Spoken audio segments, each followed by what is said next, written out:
Billy K, welcome to the stream, buddy. Just bear with me.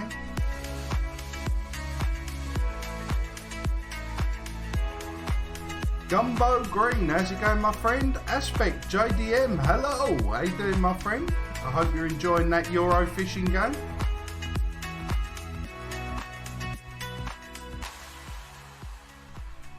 Eckhard, welcome to the stream. Hopefully today we can talk about pond fishing and stuff like that you want to know about.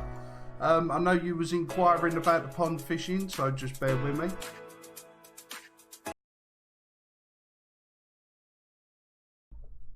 Let's try that. What's up, everyone? Welcome to the stream. I'm going to get rid of that headset because I just ain't wearing it.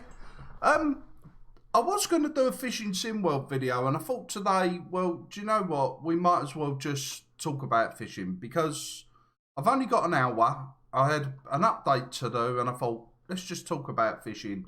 So that's what we're going to do. I'm good. How are you doing? I'm good, Gumbo. Thank you very much for tuning in, buddy. I hope you're having a good day, or you're on the bank even, maybe catching a few. That'd be awesome. But yeah, got to go to work tonight. Not looking forward to that. Just want to get back out on the bank, to be honest. I'm hoping to get out on Friday and Saturday night.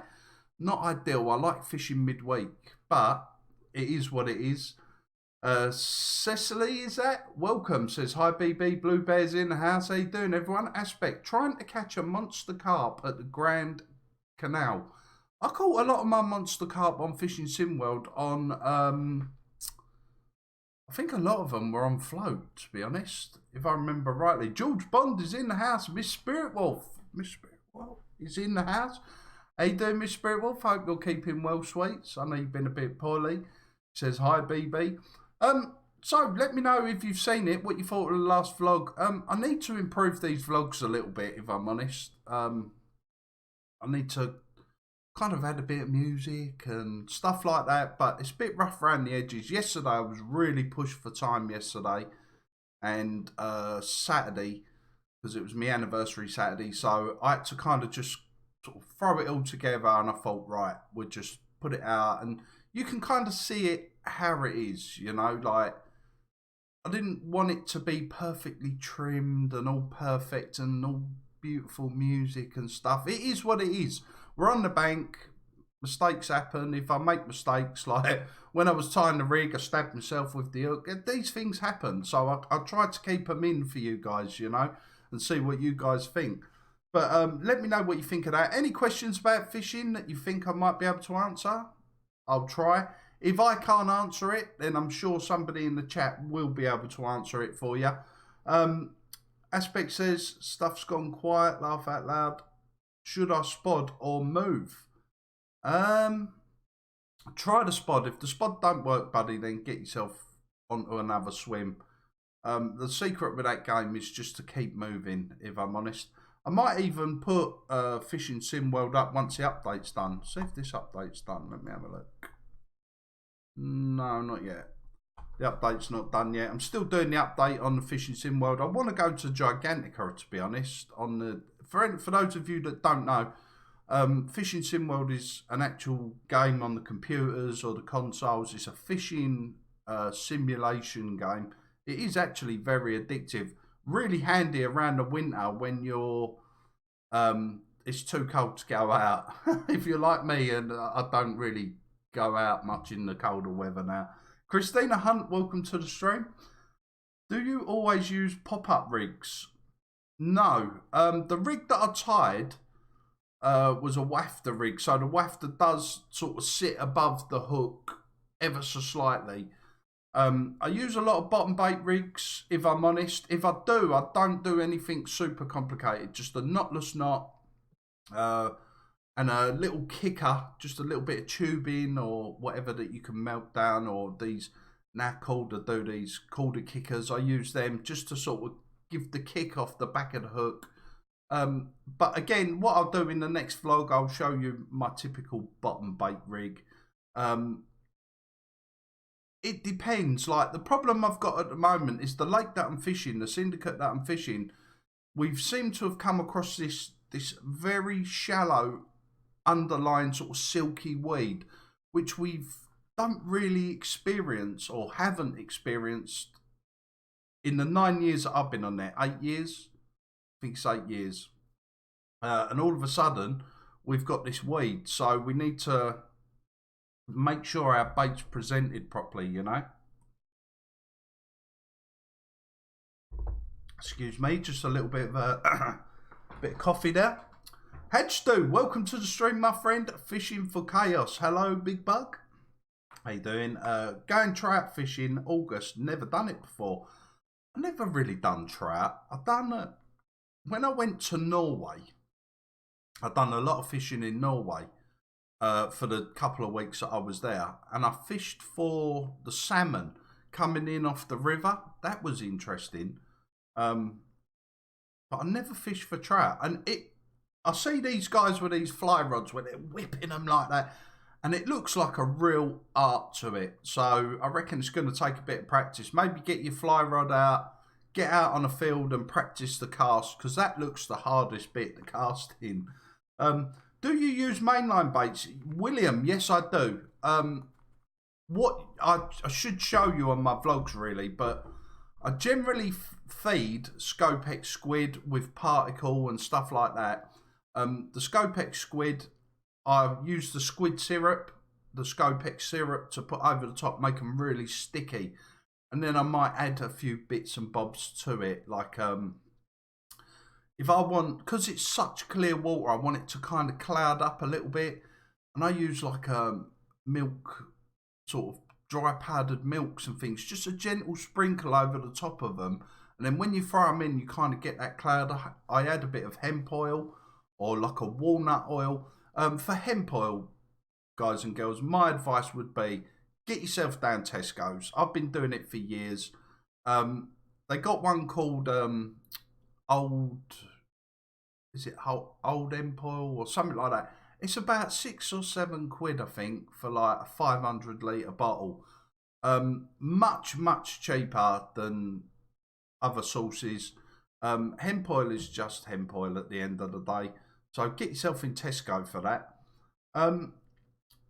But yes, mainline baits. What I do is I do feed a few Scopex. If I fish a snowman, I'll fish a Scopex as the bottom bait, Scopex squid. But what I do is I fish like IB pop up on the top for the snowman.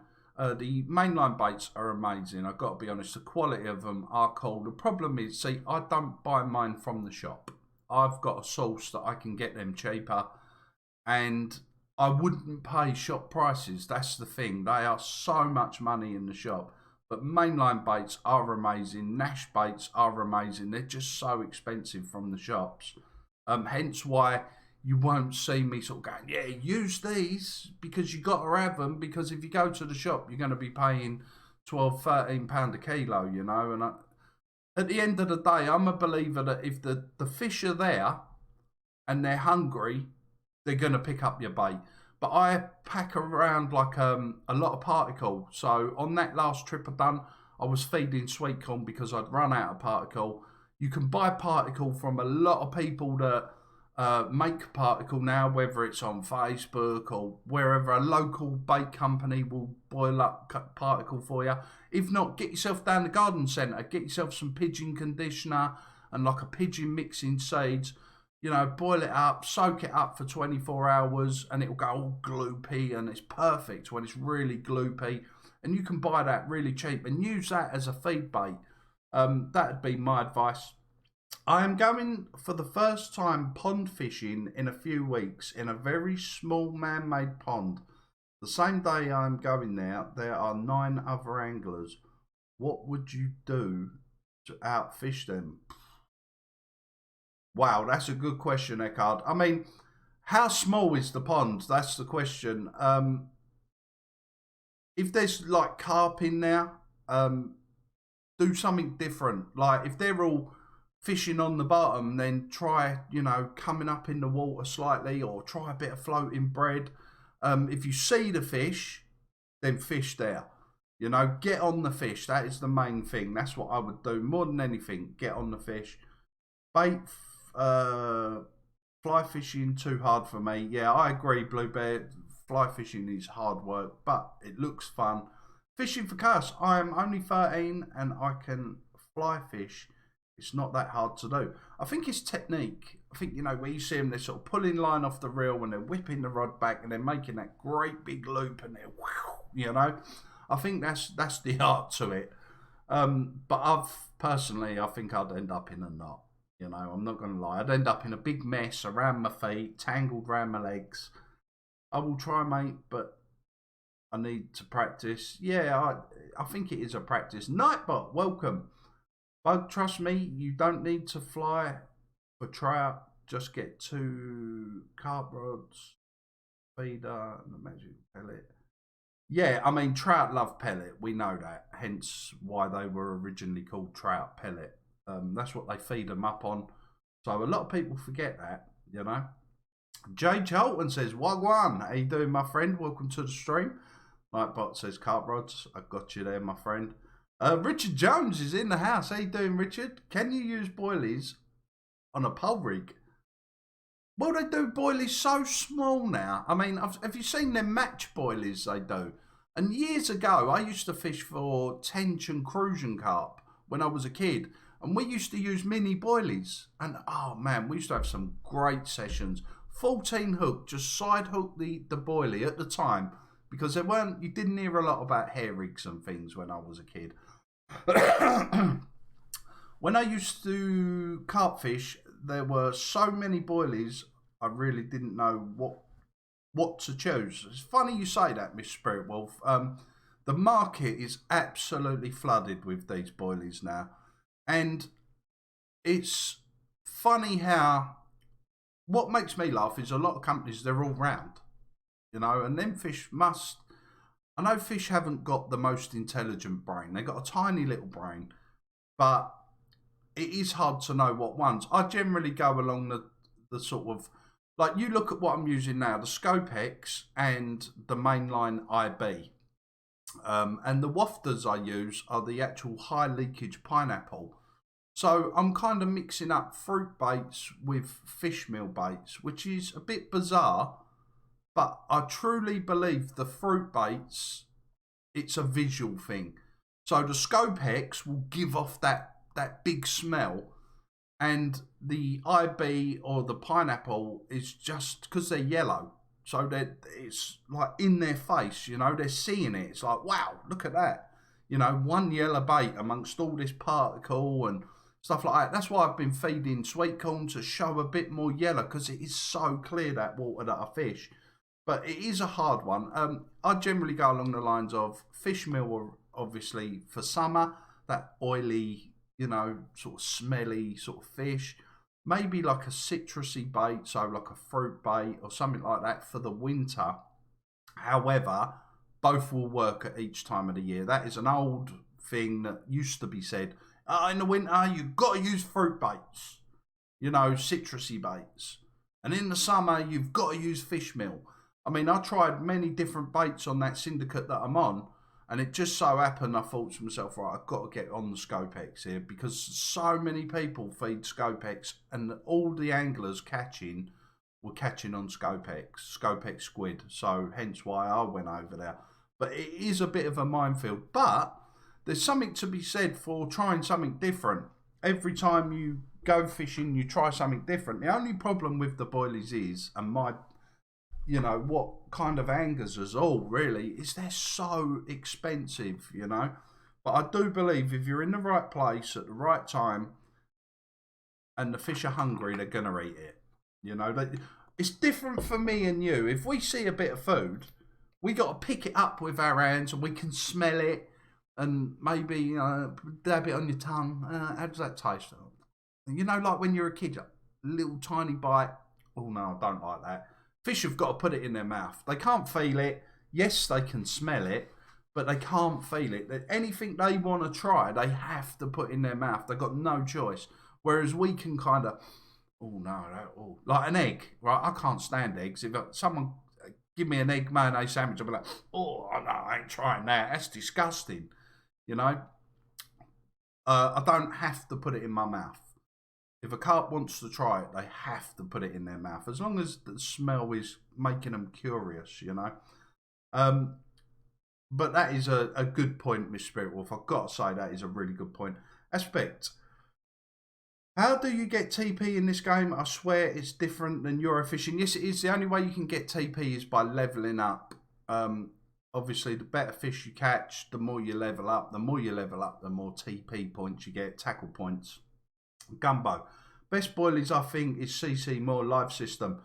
Gumbo, I'll be honest, I've not tried the live system. I don't know why. I know they're very good. Obviously, I've seen, you've probably seen me kicking around YouTube.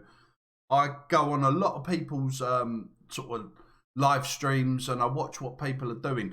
The CC More baits that I really like that they've done was the Northern Special pop-ups, and I've been using them for years. And then pop-ups, if you want a pop-up that stays buoyant, it's got like that opal fruits kind of smell, they're amazing. The Northern Specials are amazing. So, yes, I would recommend CC More. Gumbo, again, that is something I will try. The fact that you've said it, and you know, I'll sort of look into their live system. I know CC More do some amazing baits. You only get tackle points if you catch trophy fish aspect. Oh, there you go. So you got to catch trophy fish aspect. I thought it was just for leveling up. There you go. It's been that long. I am not a boogie storm. I already knew that, George. Aspect. Oh, wow. Blue Bear. Love pond fishing. Maggots is key. Yeah. In ponds, maggots definitely catch everything. Maggots pretty much catch wherever you go. A lot of carp anglers shy away from them because they're high maintenance. But again, you know, it's something to offer. You know, think about it. In carp fishing, guys, if you overlook, just think about this for a second, right? You got all these fancy baits that are going to cost you an arm and a leg, and all the rest of it, and yet guys go to waters and absolutely smash it on a black piece of foam. Now think about that. Just think about that for a second, a black piece of foam. I've caught many carp on fake sweet corn, just feeding sweet corn on fake sweet corn. I mean, you know, so don't get caught up in spending hundreds and hundreds and hundreds of pounds on bait. I mean, you know, but different waters react differently to bait. Like, I've been to waters that will only catch on mainline, you know, for whatever reason, and then I go to another water and it's Scopex or some sort of fish meal, you know. So don't get too caught up on the baits. William says, what's your PB? My PB is £32. Let me see if I can find a picture of it. I think I might have one here. Let's have a look. Yes, here it is. Let me just load it up. The computer's running really slow. It's trying to do updates and all sorts. Now I'm asking it to load pictures. It's not the greatest picture you're ever going to see, I'm not going to lie. Let me see if I can flick that onto... Oh, there you go. So there you go. There's my PB. That was a £32 5-ounce mirror carp. I caught that from a water called Twinehurst in Surrey. One fish known as Baby Baz, I believe. A hard water, but yeah, that was my PB. Really nice fish. Really give me such a good battle.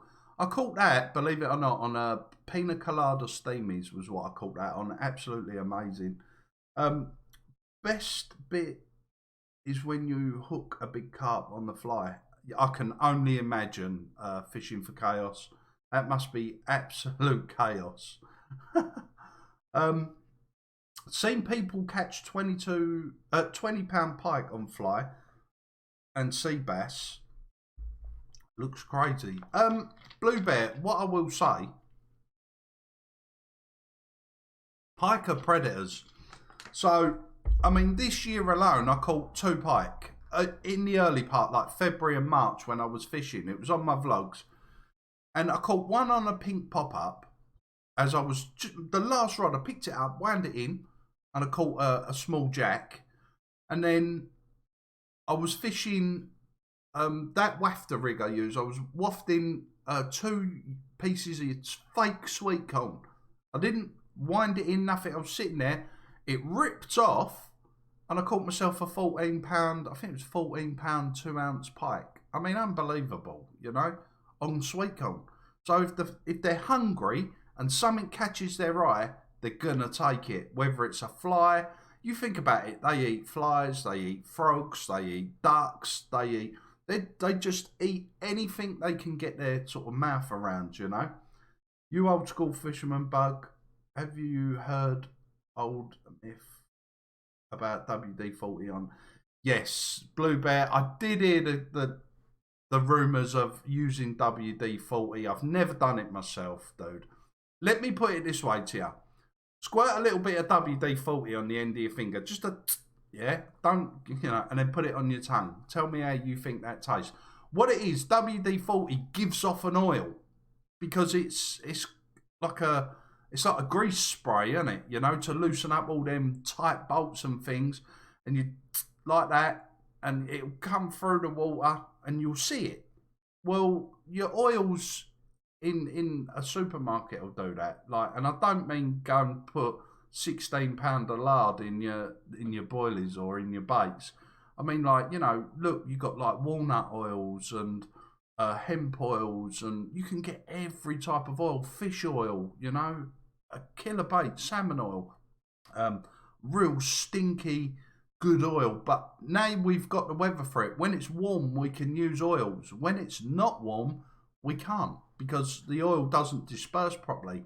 Have you ever been on a lake and you're sitting there and you're thinking, wow, look at that. Like the wind's blowing across the lake and all of a sudden this great big flat spot comes up, or like what looks like a black spot in the lake.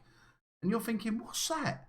Sometimes that's where the fish get on the bait and all the oils come up in the water all of a sudden and it flat spots the lake. And that's the oils that do that.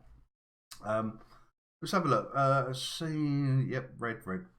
Yeah, I think Scopex is one of the best baits going. I do agree, Miss Spirit. Well, Scopex squid has been catching fish for years. I mean, years upon years upon years. I personally really like it. It's got that pungenty smell. There's something about Scopex. I use it's not everybody's cup of tea, but I bought a Call de Goo. Yeah, I know. A Call de Goo, which was the Scopex one, the Supreme, just to soak into a set of pop-ups, because fish love Scopex. PKK, welcome to the stream, my friend. Hope you're keeping well.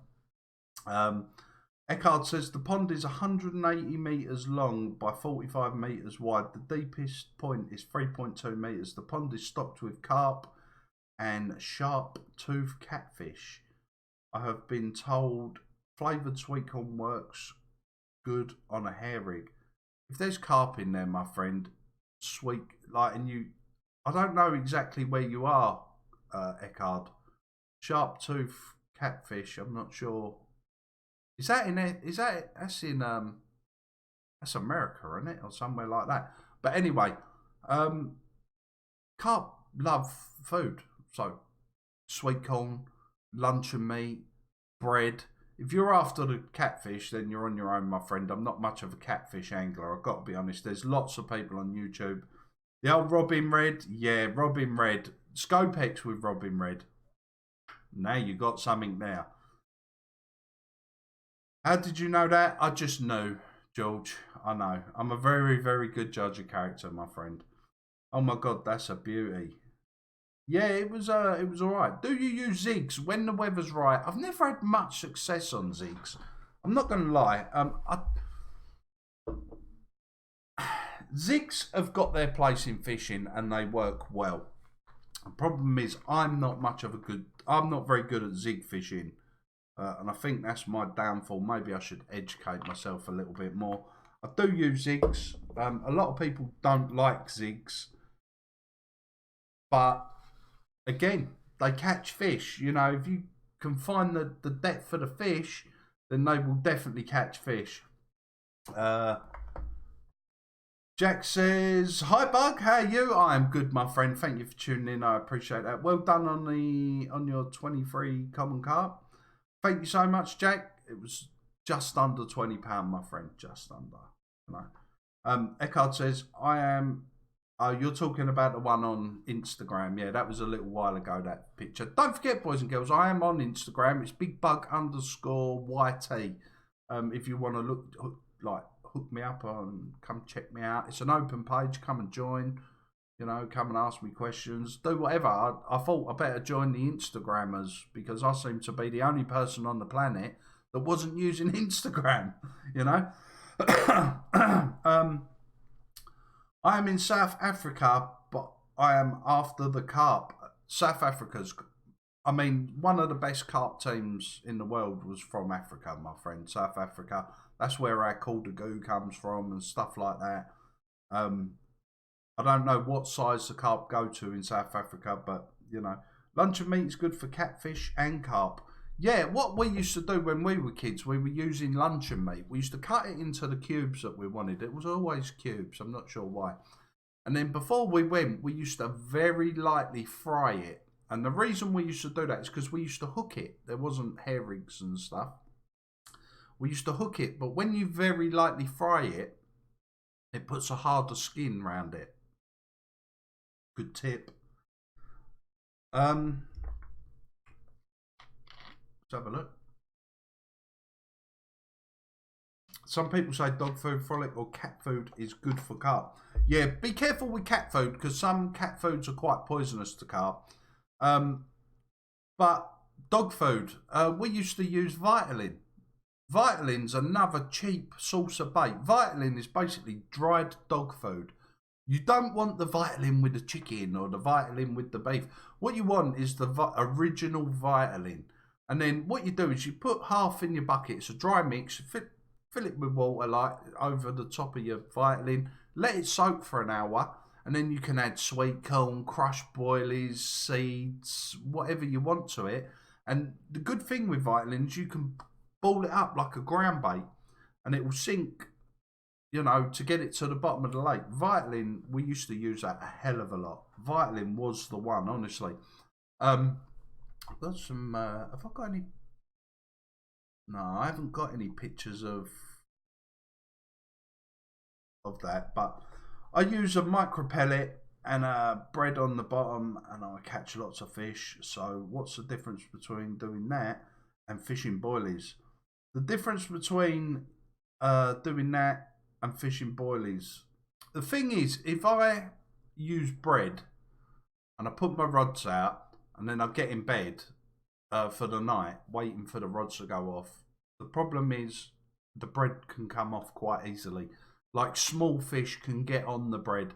I am only after carp. Carp, maybe a tench or two, I don't mind, but I don't want pestered tench, I don't want loads of them. But just carp, that's what I'm after. Boilies are a lot harder. They tend to stay on the hair a lot longer. We're fishing sort of big beds of bait sometimes. So, yeah, bread comes off. Carp love bread. There's no denying. They absolutely love it. And for carp anglers, in the right place at the right time, killer method. But we are just going for carp a lot of the time. So when I was doing what I call match fishing or course fishing, and I was fishing for small fish, bread punch all day long. Feeding small pellet, like you said, and sweet corn with a bit of bread punch was an absolute amazing method. Used to catch me so many fish. Meaty chunks, the new fashion, come soft, easy to put on the hair. Yeah, meat is a really good bait. The only problem when we used to use spam years ago is we used to eat it. And someone said that to me the other day, and I used to think, yeah, you're right. We used to get our tin of spam, cut it off, sit there eating it. It's like bread when we used to be fishing on the top or, using a bit of bread flake. You sit there eating the bread, and then suddenly you'd be like, oh, I've got none left. Yeah, cat food is pretty good, and Vitamin can be really good for ground bait. Exactly right. If you're doing a big baiting situation, Vitamin is amazing.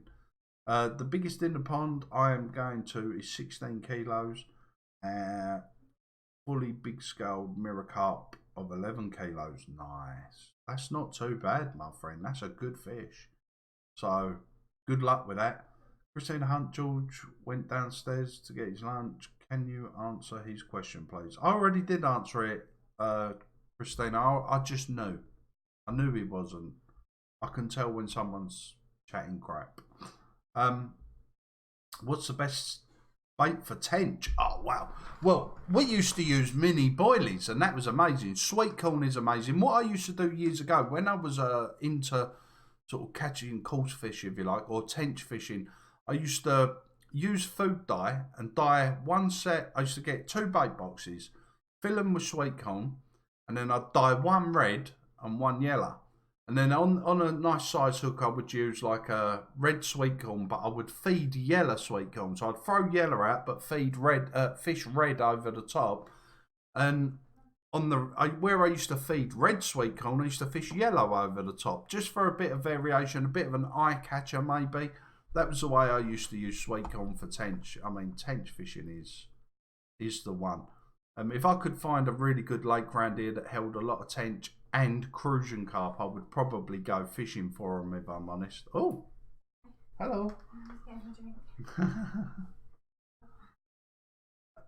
Yeah, I would probably use, like luncheon meat, sweet corns, things like that for tench. Amazing.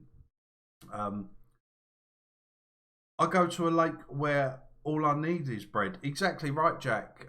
Bread is, especially if it's a public lake, where people go and feed the ducks and they throw bread in for the ducks. Carp love it. But a really good method, if you want a boilie fish, use a white boilie and feed mushed up bread over the top of it.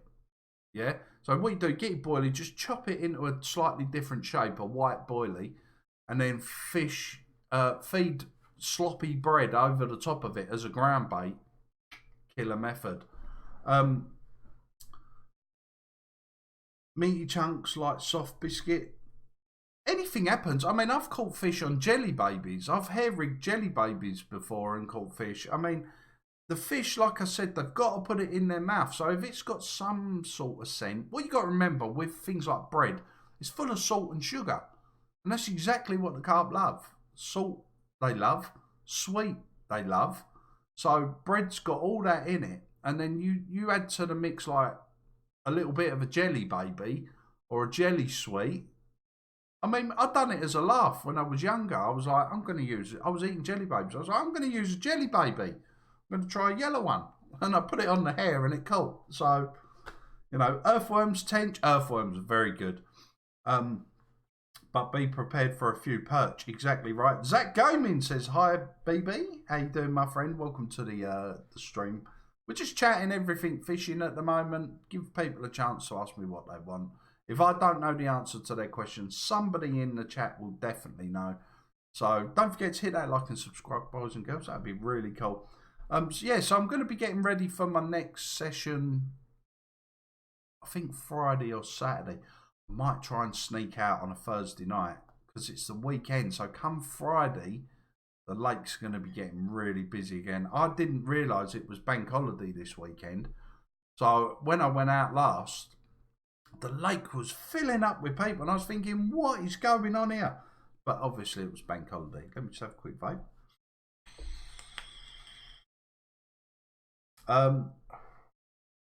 Biggest roach, £2 was my biggest. £2 1 ounce, I think, was my biggest. Bearing in mind that was a few years ago. That was a specimen roach then. I don't know what they go to now. Is the record still like £4 7 ounces or something? Our South African #1 fishing team says mixed fruits is the best fishing bait to be using. There you go. Mixed fruits are easy to get, aren't they? You can buy, in this country, you can buy frozen packets of fruit. And I have often thought to myself, you know what, we should be trying that. Because they love fruit. Why wouldn't they? It's a bait. It's a colour. It's something in the water. To investigate it, they got to put it in their mouth. And that's what it's all about. Big time of Jay's in the house. How you doing, buddy? Welcome to the stream. Hope you and the family are keeping well. Hi, bud. Hope you're well. Congrats on not blanking. I've hit the like for you. Thank you so much, Big Timer Jay. Yeah, that water I'm on at the moment is rock hard. I'm going to be vlogging a hell of a lot on there. I am chasing a Syndicate 30. It's not all about size. There's a couple in there that are absolutely stunning. Around the sort of 24, 25 pound mark that I'm after as well. So, but unfortunately, you got to go through. I mean, I was talking to a couple of anglers, good anglers, and they had like one bream in a season. You know, you've got to be on the fish. The fish move a hell of a lot, so it can be quite tough. But yeah, thank God we had a fish. The pressure was on. I was starting to think, how can I do vlogs when I'm not catching fish? You know, it's crazy. But we'll see what happens. A German angler says use beans as bait and feed them sweet corn because the carp will pick up the beans first. Maybe it works. Someone also said that he uses jelly bears because of the colour. That's exactly right. Jelly bears. I wouldn't feed jelly sweets. I wouldn't do that. But I would definitely use them on the hair. I mean, we use plastic baits on the hair, so why not use a jelly sweet? Beans, you know, maples, things like that have been working for years, my friend. Something you don't see in a lot of people's spod mixes and stuff is peas. You know, the old chickpeas and things like that. We used to use them years ago. We used to go to the when you go to the supermarket, there's shelves and shelves and shelves of all these different baits that you can buy. But we get caught in this circle of we got to have this boilie or we got to have that boilie or, you know. That's it. Sorry about that. We got to have this boilie. We got to have that boilie. There's, you know, there's so many. Think about it. You fish on the top for carp. You use dog biscuits. You know, you can soak these baits up and you can flavour these baits up and do what you want with them, really, when you think about it. But like I said, PKK, it's how each lake works differently. See, what that guy might find is he was doing something different to everybody else. You know, carp do get a bit sensitive to bait. Like if a lot of people are using tight feeding methods, so say they're fishing tight spots, the carp might shy away from it. But if suddenly you add something different that the carp haven't seen, then why wouldn't it work, you know? I have a public lake near me stocked with crucian and tench. I only use bread and it's a killer. Exactly right, Hedge Stu. Bread is, you know, every fish eats bread. Every single fish, other than, mind you, I would, apart from sort of perch, you won't really catch perch on bread. People probably have. Pike, you shouldn't be catching pike on bread, although it's, you know, you shouldn't be catching pike on popped up sweet corn and pink boilies, but we do. Bread is a really, really good one. Bread for things like rudd, roach, you know, bream, tench, crucian, you know, all good. Just not Wednesday, big Europa final, laugh out loud. I booked the night off work. I booked Wednesday night and Thursday night off work for the Europa League final, my friend. So I'm thinking I might try and organise. Wednesday will be about football. Thursday, I'm thinking I might get everything ready, clean everything down properly, and sneak out on Wednesday night. I've got to pick up some bait Thursday night, but I might sneak out, Thursday night, ready for Friday and Saturday night. But we'll see. I'm not sure if I want to set up in the dark and all that sort of thing. But, you know, some people do set up in the dark. I can't even set up properly in the day. How these people do it in the dark is beyond me, you know. But blokes do, and hats off to them. They're at work all day, blokes, ladies, and, you know, there's a lot of ladies coming in the sport now, which is awesome. But, yeah, people turn up. I'll say people. People turn up in dark after work, you know, and that's off to them. They set up in the dark, they get their rods out, and so, you know, they're doing it. The effort is there, they're doing it. They haven't got a lot of time. Some people, like myself, I work, I've got family, I'm trying to do sort of 2 nights at a time, and it's very difficult. But you know, you've got to be in it to win it. So luckily I've got an understanding wife, which is a result. What vape juice you using? This is actually one from Dozy Vapes, and it's pastry with custard topped with extra thick cream. It's all right. Don't smoke, kids, by the way. Yeah, that's what I'm vaping at the moment. Really nice flavour. I don't usually go to the shop to get juice. I normally just have like a vanilla custard, and that's me happy. Um, Why do you think some lakes ban particle baits? The reason they ban particle baits is because what happens is, you know, like I'm saying to you, go to the garden centre and buy it cheap. And what happens is with particle baits, you generally buy them dry. And when they're dry, they have to be prepared. And people don't prepare them properly. And some particle baits swell up when you're preparing them. So imagine you put dry particle in a bucket and you add a bit of water, and then you go the next day to look at them because they should be soaking, and all the water's gone. And people go, "Oh, that's all right then." But they need to be soaked for long periods of time. Some of them need cooking, as you know. And I think a lot of lakes go, you know what, we're banning particle. Some lakes ban particle, like tiger nuts is an absolute classic because tiger nuts swell, but when you buy them dry, they're really small and shriveled up. And then you cook them for the half hour, whatever it is, stick them in a bucket of water, leave them to soak, and they expand to their maximum size. Well, what was happening was people weren't preparing them properly, so the fish would eat loads of them, and then it would expand in their belly, and it was killing fish. Tiger nuts isn't something you should be piling in by the kilos, in my opinion. The water our fish, you're not allowed to use tiger nuts. But what I do is like I'll get tiger nuts prepared from a local bake company for cheap.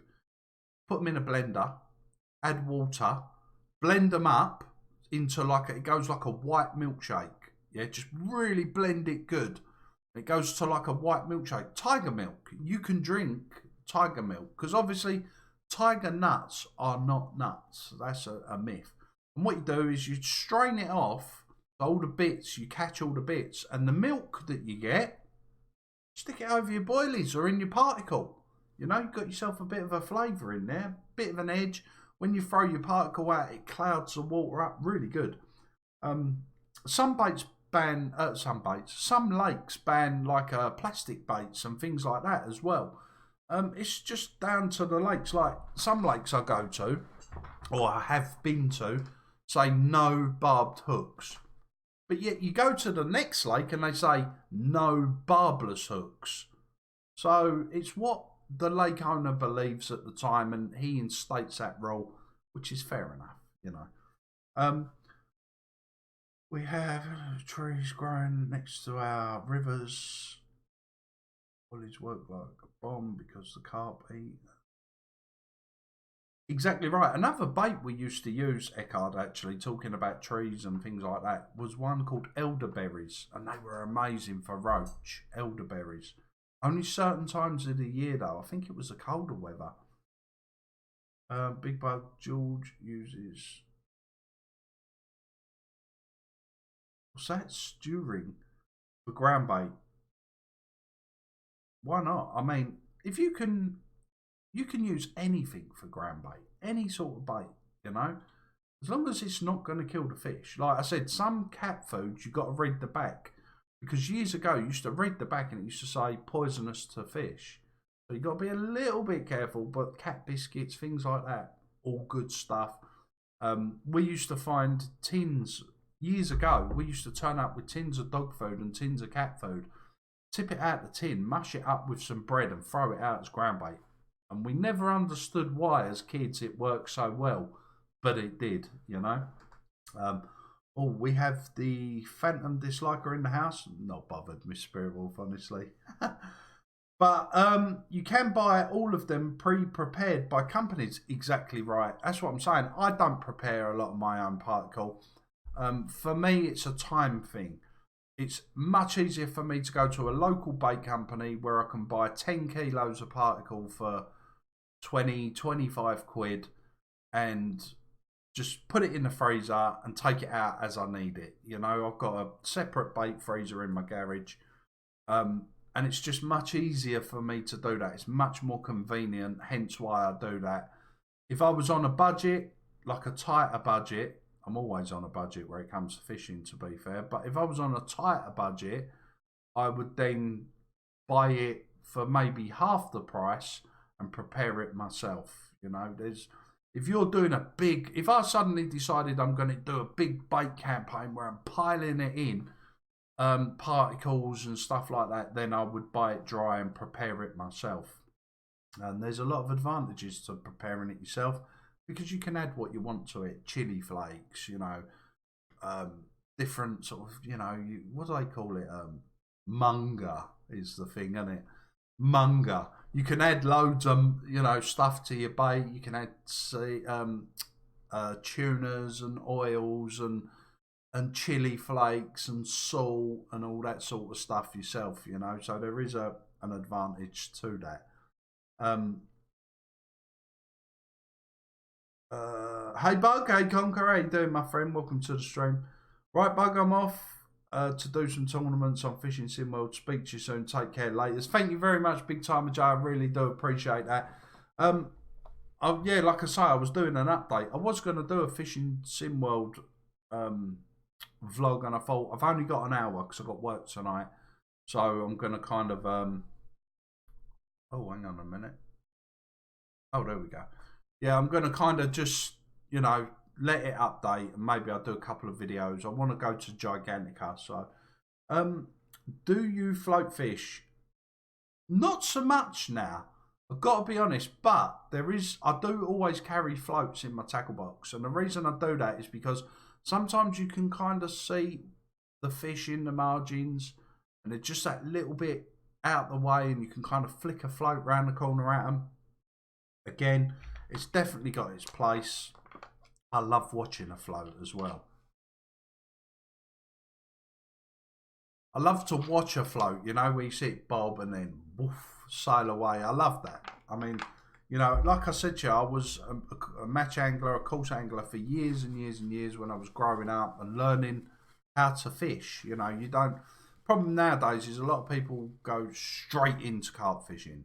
You know, they want to catch the biggest fish straight away. You know, and this is what I was kind of teaching my son. You know, take it easy. Catch the small ones first. Learn how to catch the small ones. Learn how to handle the small fish first. And then you kind of progress, you know. That's just my belief. Everyone's different, you know.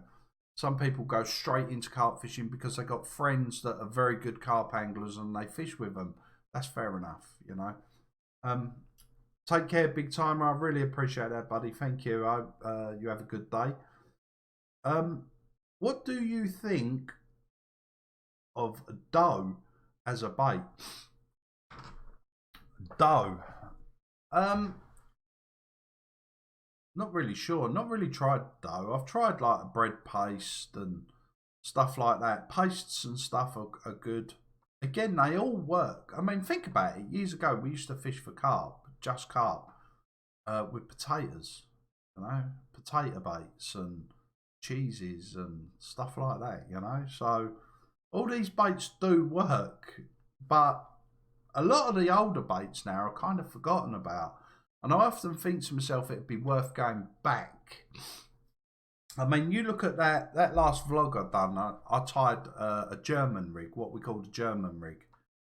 And I was using that years and years ago, you know, and I think to myself, why did I come away from that rig? What was the reason? Because it's very easy to get caught up in, you've got to have the latest rig, the Ronnie rig and all that. The Ronnie rig works 100%. 100% works. It's got great hooking abilities and all that. But, you know, I just thought, right, let's go back to basics. Just a basic knotless knot with a hair. Excuse me. you know, and all these things work. Fish have started spawning in my area. Gutted, got a week off as well. Yeah, the fish spawned. Not my last vlog, the one before. I woke up and they were splashing in the margins, and the old Barry White music was going, and the sound of flip flops. And I thought, right, we're off. You know, I was going to stay one more night. The missus sort of said, yeah, it's all right. I'm only going to my sister's and all that. And I thought, wicked, I can stay another night. And I woke up and I thought, oh, I'm not staying. You know, not when it's not when they're spawning. The problem is you're fishing for fish that will be very tired. So if you catch one that's spawned and it puts that fish under a lot of pressure, you know, it's not the one. I remember my first £9 carp that I caught on a telescopic rod. It was epic. They were the days, weren't they? The telescopic rods. I remember my first carp I caught on I was on a 6 metre roach pole. Man, that was what? I think that was £7.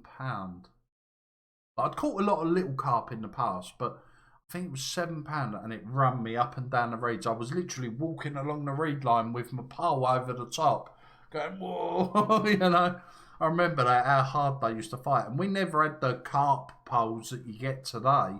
We had just a bit of elastic hanging off the tip, and you had to go for the toughest bit of a pole elastic you could get, which spread like that. You know, and you're looking at this elastic going down the reed line, you're thinking, oh no.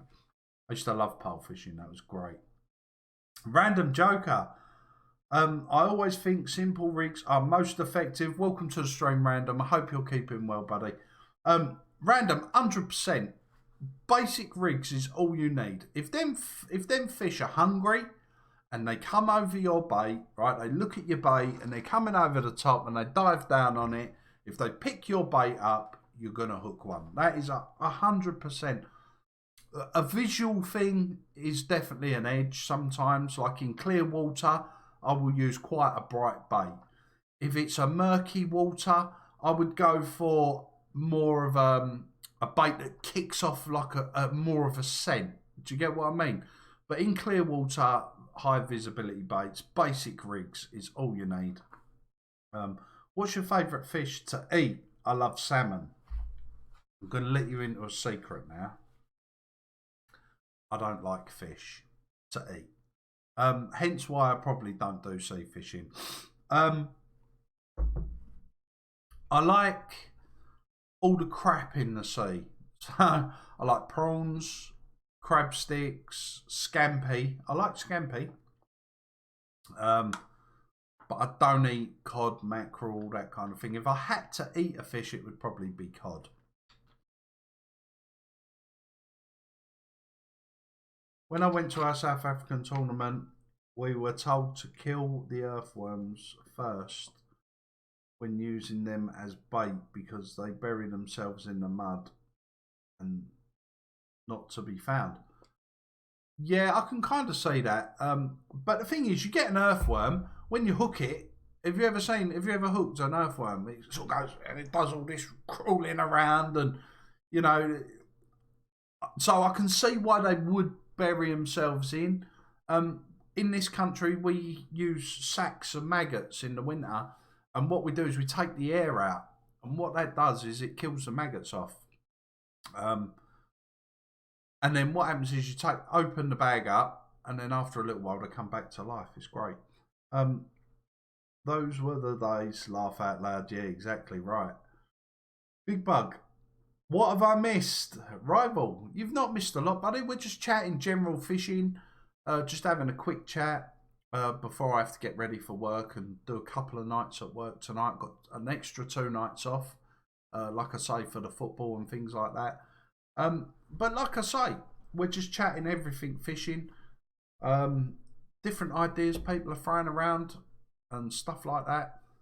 I'll tell you another good bait we used to use on the rivers was the old slugs. We come across a slug, you hook a slug, you catch in a chub. You know, I'll tell you what is good as well for chub. You chub fishermen out there, you're missing something here. That water I fish has got a river right behind it. And We do fish the river, funnily enough, because there's two swims on the lake where you can put a couple of rods out in the lake and you can stick one out in the river behind you because it's all on a receiver and you're sort of bivvied up in between the two and it's perfect. And but chub love fish meal boilies. I'm telling you, honestly, fish meal boilies for chub. They were catching £6 chub out of the river behind us last year and the year before. Unbelievable. That small change of killing them makes a big change in a muddy bottom. Exactly right. Again, you know, you think about it. When you've got soft conditions like that, maggots and stuff all crawl away. You know, that's why we put maggots in bags and suffocate them, so that when you throw them out, they don't crawl away. You know, it's perfect. Gonna have to make that German rig from your latest vid. Looks like a great rig. I'll tell you what, it is a real good basic rig. It's one that's worked for me over years. I will do different rigs on, you know, for the channel. I will say this, I will completely retie the German rig again. I'll say this is a German rig, this is a multi-rig, this is a combi rig, this is a runny rig, how to tie it, what you need. You know, because I look in my bag and I've got so many different tackle items now. It's ridiculous, you know. But yeah, that German rig is definitely a good rig. Personally, I would fish it with a wafter or wafter, however you say it. And I particularly recommend the high leakage pineapple mainline wafters. Very, very good. Very, very good.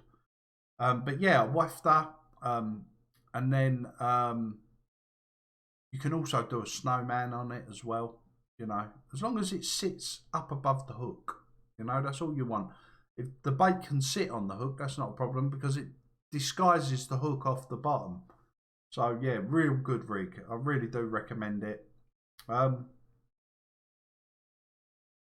always have a tin of luncheon meat in my box as backup and never fails. Random, absolutely. Luncheon meat seems to be the kind of forgotten bait amongst carp anglers, you know. And the carp anglers that use it generally do well on it, but you won't hear of them using it because they all want to keep it a secret, you know. When you see a lot of these big bait companies and things, these that sponsored anglers that go, oh yeah, look, here's another fish on their caviar and sardine pop up and they're holding these fish up. They didn't catch them on that. They're just promoting it. It's like I could go and catch a Syndicate 30 and go, I caught this on, I don't know, I'll use someone at random. Derek Trotter's independent traders baits. Get over there and buy 50 kilos of it. You know, and if I was, and if people looked at me and thought, if he's doing it, it must be good. Some people go and buy it. You know, they don't do that. They'll say, yeah, we caught it on all this, and actually they fished a mainline pop-up. You know, so, or a piece of sweet corn, or a plastic bit of sweet corn. But they're advertising for bait companies. You know, you got to kind of look through it sometimes. Have you seen the trailer for career mode on Fishing Sim World? I certainly have, my friend, and it looks amazing. I've got to say, I can't wait. We will be streaming it as well. Looks great. What's your thoughts? It's like a completely different game that they're putting together. Let me have a quick vape.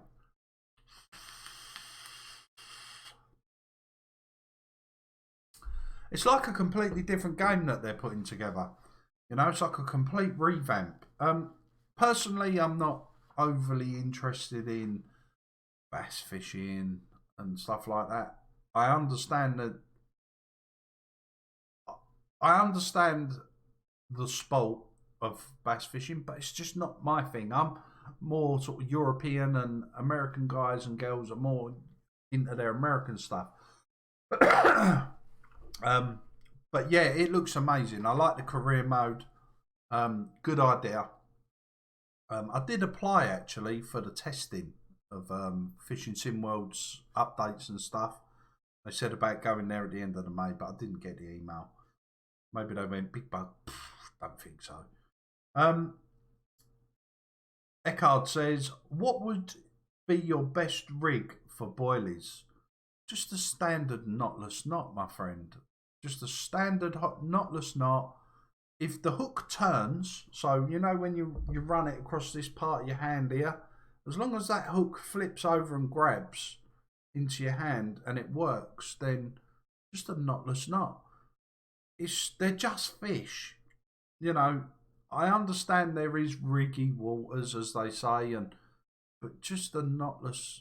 You look at it. I was using all these fancy rigs. I was using Ronnie rigs. I was using fancy blowback rigs with extra supple bits and stiff links and God knows what. And I went to a straight German rig. I didn't even strip any of the coating off that end traps off. I just straight German rig, bait, job done.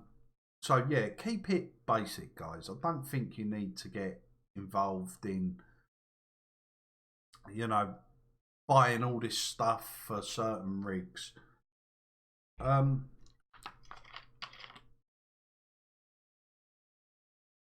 Always got a tub of pineapple with me, never wherever I go. Toby, that's because you know, and if you know, you know. Carp love the scent of pineapple. Fact. Pineapple, whether it be boilies or whatever you're doing, pineapple flavourings have always done well in carp fishing. Always. And if you know, you know. And Toby, it sounds like you know. Chub like cheese, they do like cheese. Again, is it the scent that they like, or is it the visual aspect of cheese generally being yellow? Makes you wonder, doesn't it? Is it a sight thing? I got a feeling it probably is. Flavours and all that, and different smells in the water layers is definitely an advantage. You know, I mainly use one rig, but change it for each condition. The Ronnie rig, 360 rig, either on a lead clip, inline lead, or heli system with a pop-up wafter, with pop-ups and wafters. Again, Conqueror, if that works for you. The Ronnie rig, people say the Ronnie rig is a pop-up rig. That's not true. You can use wafters and bottom baits with it if you want. Why not? It's got the hooking properties to spin right round the hook, and it works. You know, that's the thing. It's only been out a few years that people know of. Although I saw the Ronnie rig years ago. A friend of mine was using it, and I was like, "What's that?" You know, a lot of these rigs that suddenly come into the mainstream have been getting used for years, and people still to this day keep them quiet. It's crazy. You got to use a rig that you're confident in. That is 100%.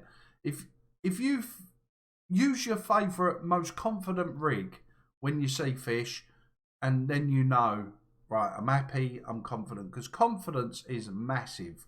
You know, if you're confident, every time I go fishing, I'm confident. Sometimes I'm confident, I know I'm gonna blank, but you got to be confident. You got to, you know, find the fish, get on the fish, feed the fish. You know, don't throw too much bait in when you first get there. You know, once you throw it in, you can't take it out, as they say. So just, you know, feeding scenario, just take it easy, but use rigs that you're confident in. That would be my advice. I've had more blank sessions on boilies than any other bait. Boilies are way overrated. Spencer, totally agree. Boilies now are used so often.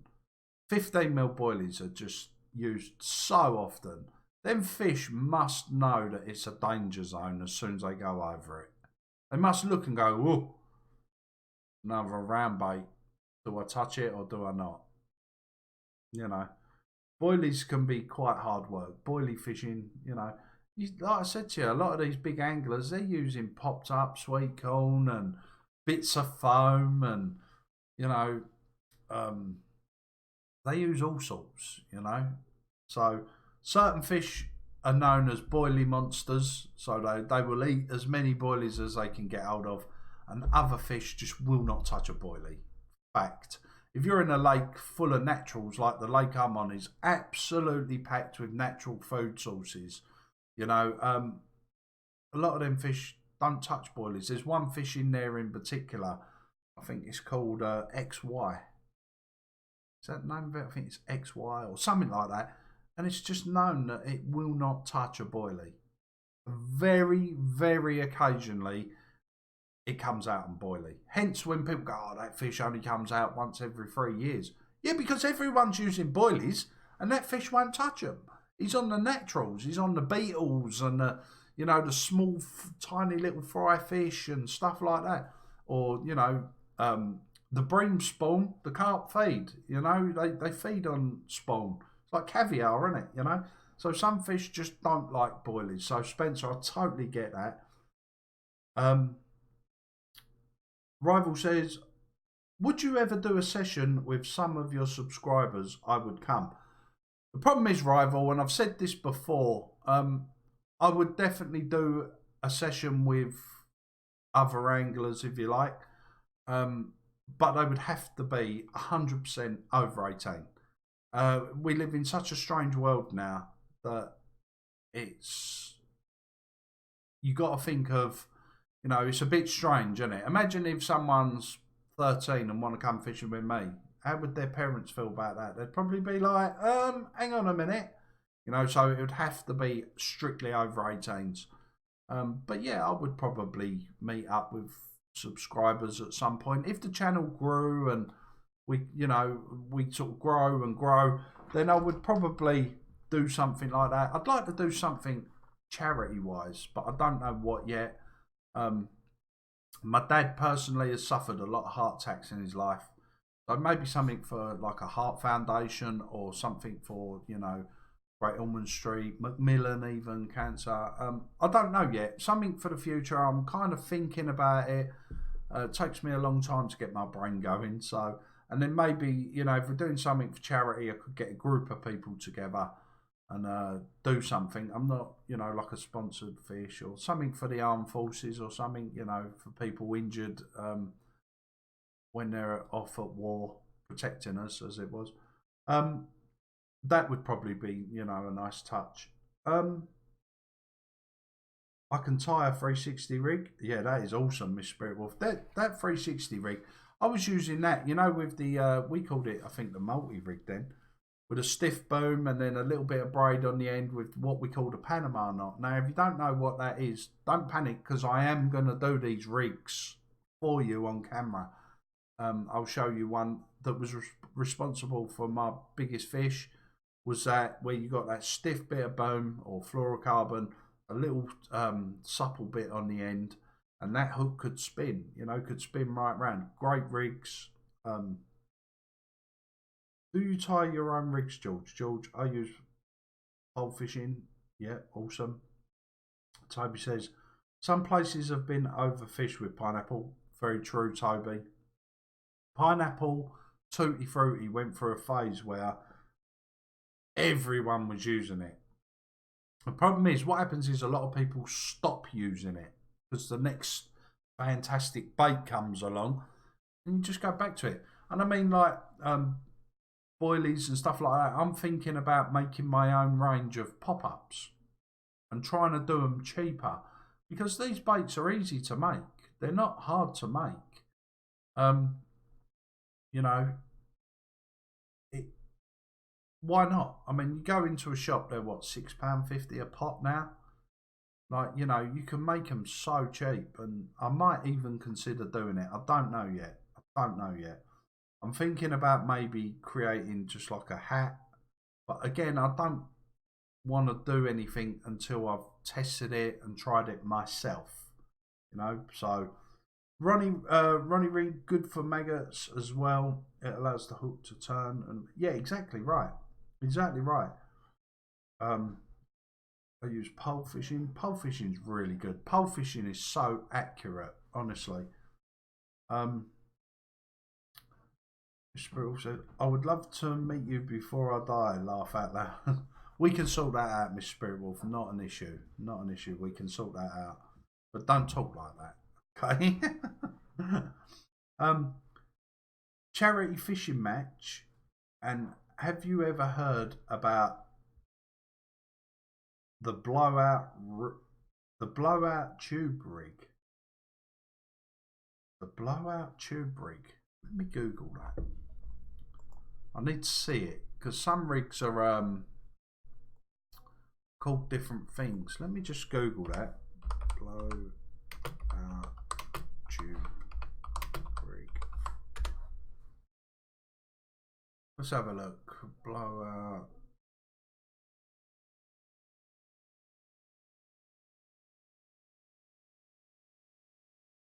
Yeah. Basically that rig. If you go back to some of my other vlogs, you will see I fished the same rig, where you've got your hook and the bait comes off at a funny angle. And I tell you the one that I've been using that rig again for years. It's a basic blowback rig. That's all it is. And when the fish blow the bait out and you get done, and when you wind in, if that tubing's right back, then you know that the fish has picked your bait up and spat it back out. It is a very, very good rig. I'll tell you, someone had a really good hit on that. I think it was Terry Earn caught a fish called the parrot. I think it was the parrot. It was a big fish. Yes, it was the parrot, and he caught it on that rig on a double tiger nut. And yeah, he uses that rig as well. If it's good enough for Terry Earn, it's good enough for me. I'm going to jump out. Catch you later. Take care, Conker. Thanks for tuning in, buddy. I really appreciate that. Don't forget to hit like and subscribe, boys and girls. That'd be really cool. White chocolate as well, overused. Yeah, that got overused big time, and so did the milky toffees and things like that. Yeah, well, having a heart attack changes aspects on life. I never thought it would happen to me. Laugh out loud. Very true. Life. The thing is, the body's such a complex machine, you know, and but you just got to take it easy. Look after yourself, Miss Spirit Wolf, and make sure you read my messages on Facebook. And yeah, you know, it's you just got to look after yourself, and I can see why that would change the whole outlook on life, you know. But we'll sort something out, you know. We'll sort something out. Eckhard says, are you allowed to fish with pack bait rigs there? Yeah, we can use pretty much anything, really. I mean, again, I've seen some real bad rigs. Let me just...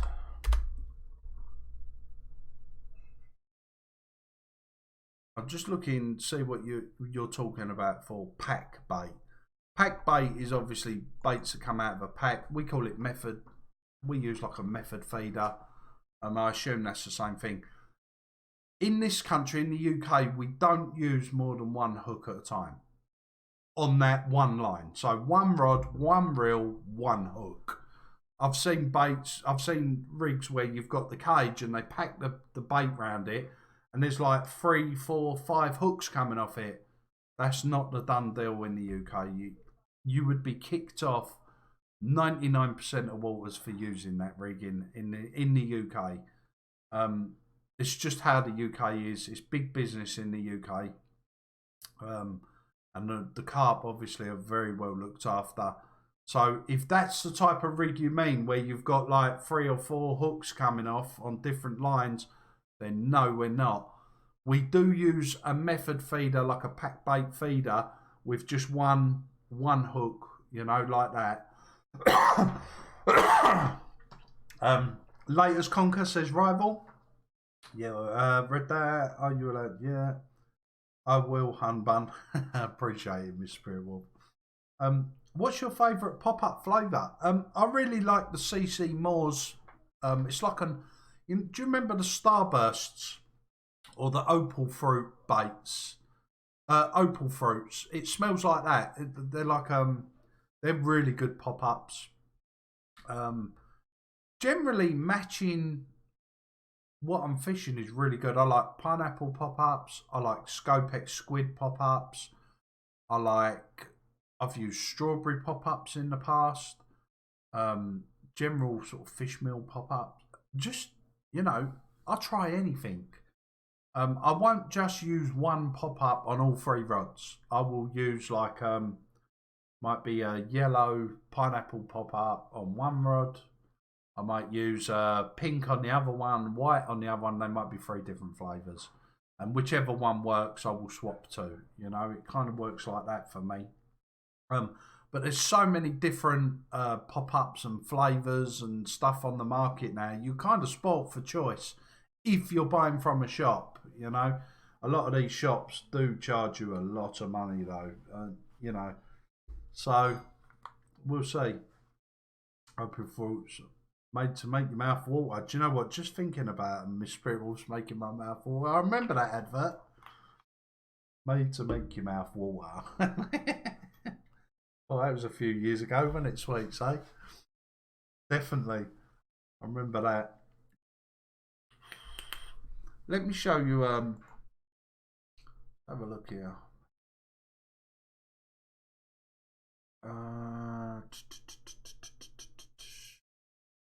Just looking.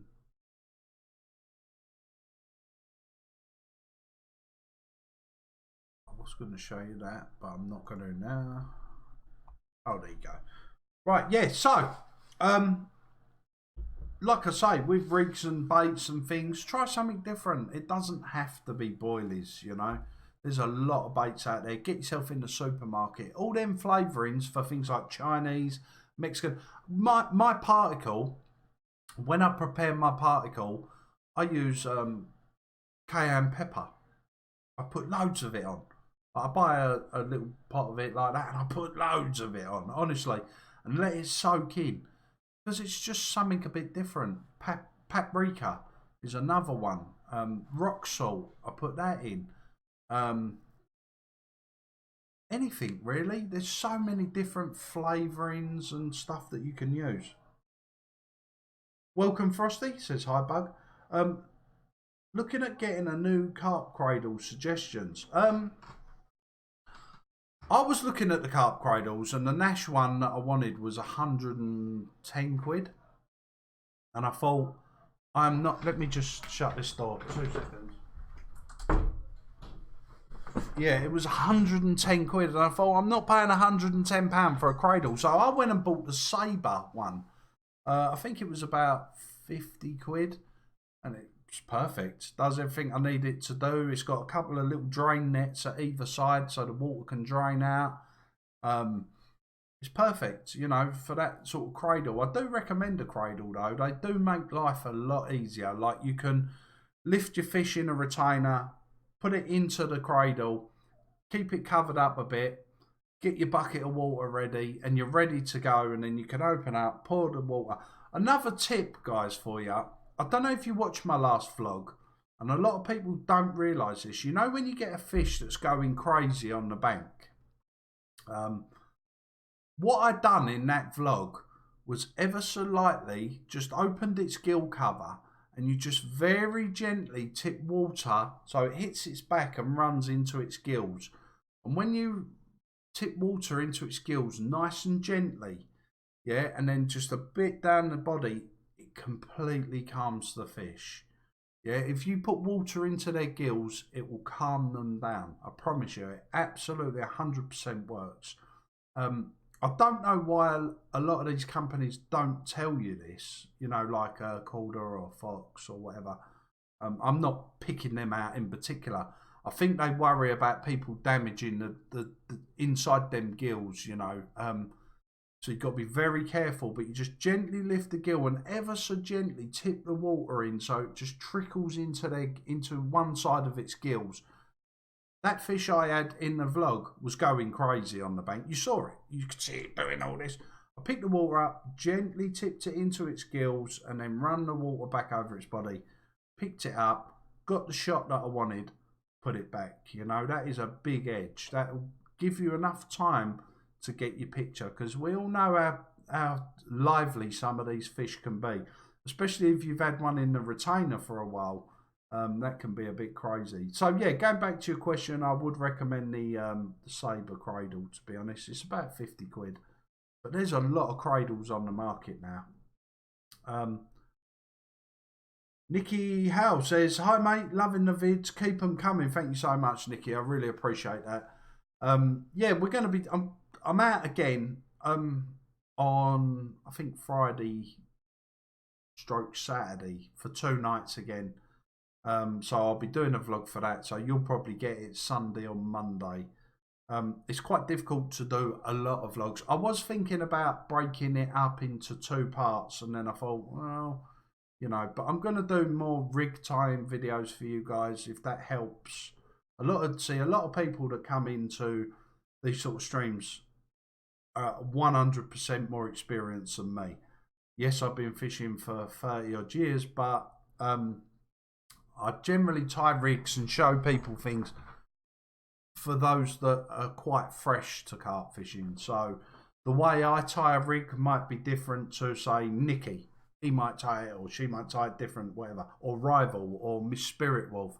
They might tie it differently, you know. So it's, you know, it's kind of, you know, trying to show an easy way of doing it, but without going out and spending 8 gazillion pounds. What have I missed? Is your an elevated one? Yes, it is, Rival. My cradle is on legs. It's just got 2 legs. You pull them out, and it's got adjustable feet that you can raise up to the height that you want.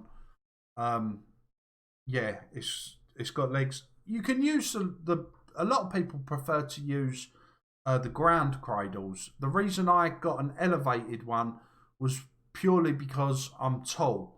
So for me to crouch down, and then when I pick a fish up, it comes up quite high, and quite high from the cradle because I am tall. So what I decided was get an elevated one, and then when I pick it up, it's only just above the cradle. So if worse comes to worse, that fish does leap out of your hands. Touch wood, it never happens.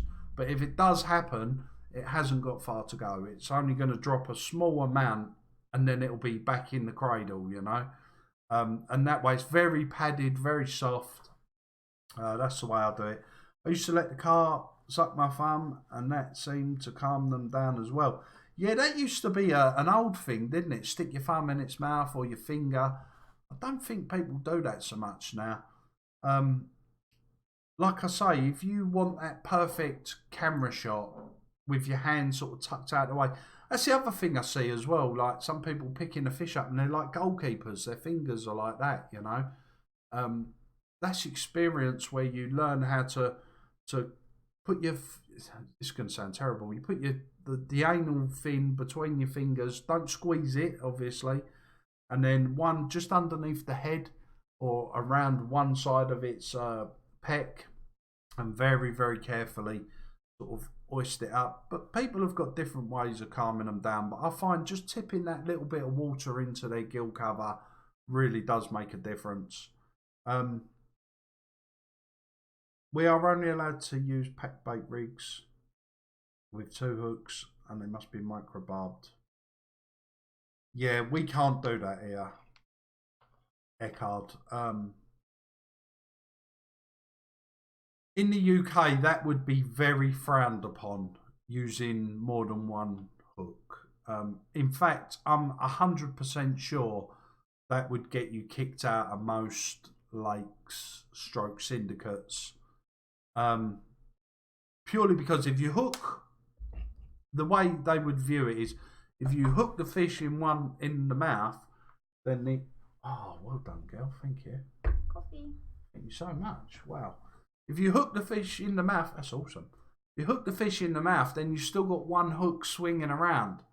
If that 1 hook swung around and went through the eye of the fish, then that's a damaged fish, you know. Or if you know, worst case scenario, what if you ended up with 2 at the same time?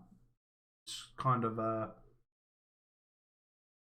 but different countries do things differently, so I'm not going to say whether that's right or wrong. from a UK point of view, that is wrong.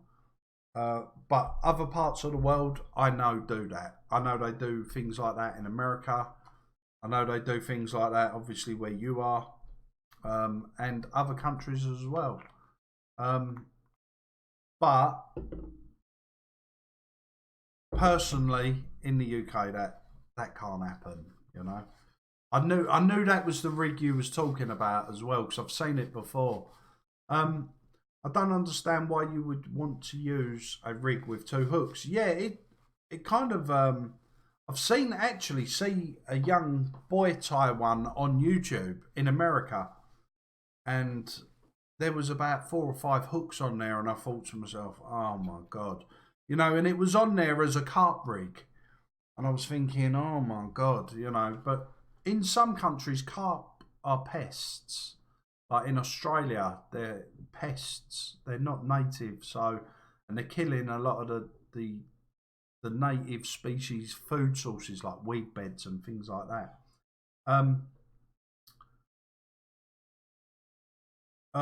What's your dream lake to fish? My one would be Lake Blend. Bled.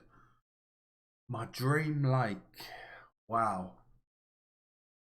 Redmere would be one. I'd love to go to Redmere. I would love to fish. I don't know really. There's quite a lot of lakes. Burfield in Reading, that'd be another one. There's a lot of lakes really that I would love to fish, but we'll see. Some things, you know. I know Redmere Pool's just been sold actually. I think I read somewhere. But looking wise, rival, I like lakes with lily pads, big reeds, and overhanging trees, and out in the middle of nowhere, nice and quiet. That's a dream lake, you know. Just out the way, nice and quiet. Not a million people on the lake. I don't mind a few anglers, you know, but I don't want it packed. That's why I'll be glad this season. Now it's a new season. There's new members, and they're flying on there because they're all keen. And I'm hoping what usually happens is after a month or two, they start to sort of fizzle away because it's quite hard, that water I'm on. And that's what I'm waiting for, you know, for it to quieten down again. That's why I like midweek fishing. Because my job, I work 4 on, 4 off. So I do 4 nights in, and it obviously rotates, and I end up with midweek fishing, which is perfect for me. It is to use 2 bait options. Yep, fair one. Buongiorno, Damo. How you doing, my friend? Hope you and the boys are keeping well. Hope you're enjoying yourself, buddy. Thanks for tuning in. I appreciate that. Yeah, we get quite a bad fine for using more than one hook. Or if you're in a club, you get asked to leave. Yeah, I'm not surprised, Eckhard, to be honest. Them pack bait rigs are not the one, my friend. Just use one hook, one line. We use 3 rods, but there's only one hook on each rod, you know. That's the best way, Eckhard, I think.